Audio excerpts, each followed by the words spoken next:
శుభోదయం అందరికీ.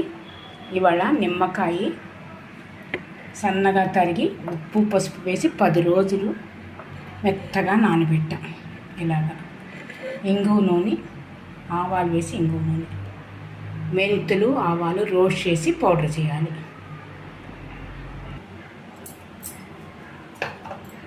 మెంతి పౌడరు, మెంతులు ఆవాలు రోస్ట్ చేసిన పౌడర్ ఈ విధంగా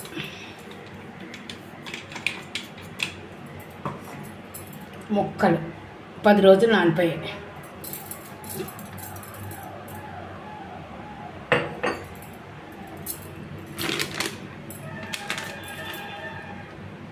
కారం,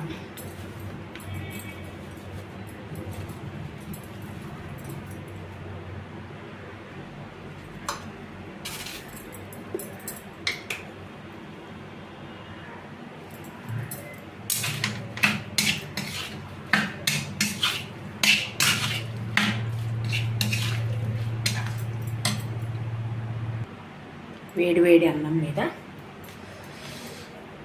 నిమ్మకాయ కలుపుకుంటే, ఎండాకాలం అంటేనే ఊరగాయలండి. ఊరగాయలు లేదే ముద్ద దిగదు. ఎమ్మి లెమన్ పికిల్.